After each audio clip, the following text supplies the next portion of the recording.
31 juillet 2008. Technique 5. Signification profonde des accords toltèques.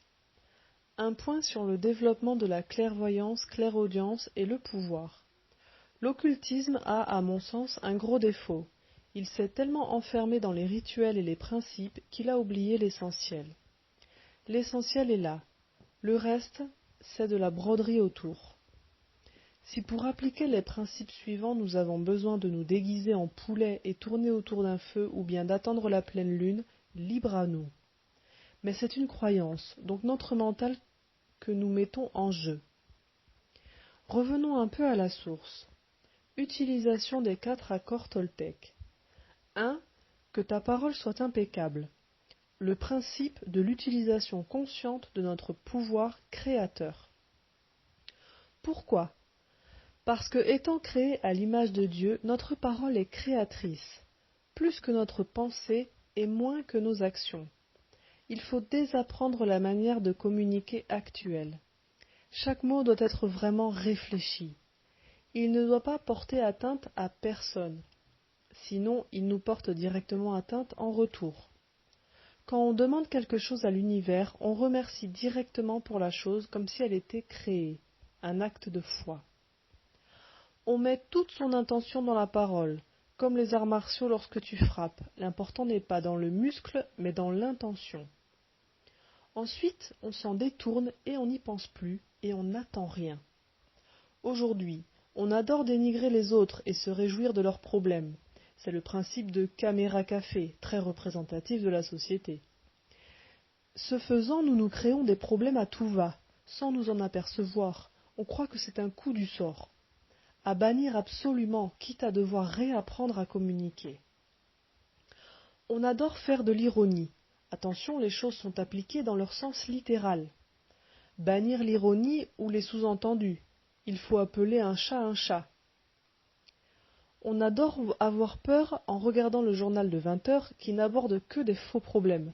Après, on peut en parler toute la journée en se faisant peur les uns les autres. Tu te rends compte où va le monde, que va-t-on faire, etc.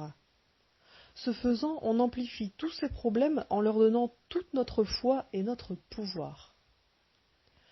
2. Ne prends rien personnellement. Le secret de l'invulnérabilité. Pourquoi ? Parce que nous voyons tout par le filtre de notre mental. Le monde illusoire dans lequel nous évoluons est très personnel. Nous projetons une forme sur les autres et sur nous-mêmes. Nous ne sommes qu'une énergie au final. C'est bien cela l'utilité. De l'ego et du mental. Percevoir une énergie sous une forme. Mais la forme que chacun perçoit de lui-même et des autres, c'est lui-même qui la projette en fonction de ce qu'il a besoin d'apprendre de l'autre. Ça n'est pas la nature de l'autre. Quelqu'un qui t'insulte ou te juge ne parle qu'à une image de son monde qu'il a créé. L'utilité de cette image est de se projeter dedans. Il se parle donc à lui-même. Si tu le prends pour toi, alors tu t'affectes directement. On te dit que tu es bête. Tu réponds « Ben oui, je suis bête » et hop, tu utilises le premier pouvoir contre toi parce que tu as cru un mensonge. Maintenant, le secret occulte. Si tu ne prends rien personnellement, rien ne peut rester sur toi. Ni énergie négative, ni entité, ni maléfice, ni rien du tout. Parce que tu sais que tu n'es jamais visé et affecté par rien, sauf par toi-même. Dans la pratique, voilà ce que cela donne pour moi. Je suis un guérisseur naturel, c'est-à-dire que je prends sur moi tout ce qui passe. Quand je suis à côté de quelqu'un, je perçois toutes les entités et la négativité dont il est chargé par le plexus solaire. La lumière descend tranquillement nettoyée et envoie tout à la terre sans que je n'ai rien à faire. Avant, je prenais tout pour moi.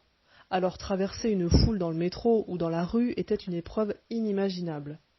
Je prenais absolument toutes les énergies et les entités. Et comme je résistais à la lumière, mon plexus se bloquait. J'avais un poids énorme et il me fallait des heures de sommeil pour évacuer un simple passage. Depuis que j'ai acquis cet accord, les énergies négatives et les entités sont là. Je laisse la lumière tout dissoudre, mais plus rien ne m'affecte. Je peux me tenir au milieu de l'énergie la plus pourrie sans qu'elle ne me laisse de traces. Je ne prends rien personnellement. Testé et approuvé.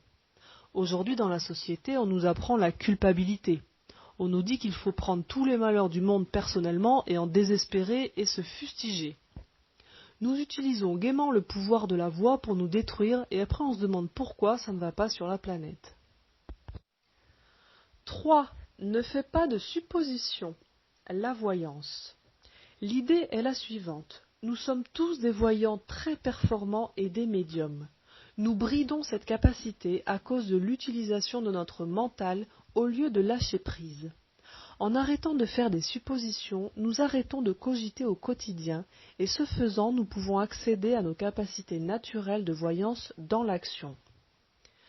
Plus nous différons la réponse à la situation d'expérience présente, moins la réponse sera juste, car le mental entrant en scène va compliquer les choses. Inversement, si nous sommes intensément présents, ce n'est plus l'intellectualité émotionnelle du mental qui va parler. La réponse à ce qui émanera d'une source bien plus profonde et sera nettement plus inspirée. Citation tirée d'un excellent texte sur la question, certes long mais bon, c'est vraiment très bien expliqué et le type ne parle pas que théorie manifestement, il pratique. Il a un profil franc-maçon, je dirais. Qui plus est, c'est le seul texte que j'ai trouvé qui fait référence à la technique de présence taoïste qu'on m'a enseignée. Le corps émotionnel correspond au corps astral qui est le siège de l'inconscient. 4. Fais toujours de ton mieux. L'intention. Il semble qu'il y ait plusieurs significations. A. Aucune culpabilité dans ce que nous faisons du moment que tu agis. B. Nous faisons toujours au mieux suivant nos capacités, quoi qu'il arrive. Inutile de se prendre la tête. Je prône plutôt l'inverse de la société. On nous dit qu'il faut en chier et souffrir pour réaliser quelque chose. Principe de l'ego. Moi je dis que nous ne devons faire que les choses qui nous sont naturelles. Et s'il y a une impossibilité, alors il faut enlever de l'inconscient les choses qui empêchent de faire naturellement. Sinon, il y a friction. Le conscient veut quelque chose et l'inconscient s'y oppose. On joue contre son camp. Dans la société, on a tendance à ne faire les choses qu'à moitié pour pouvoir, en cas d'échec, s'excuser. Oui, mais là tu comprends, j'avais le soleil dans les yeux, j'étais pas en forme ce matin, etc. Quoi qu'il arrive, du moment qu'on met sa bonne volonté, il n'y a pas de culpabilité. Si on veut faire quelque chose, on y met toute son intention, et à partir de là, le résultat est ce qu'il est.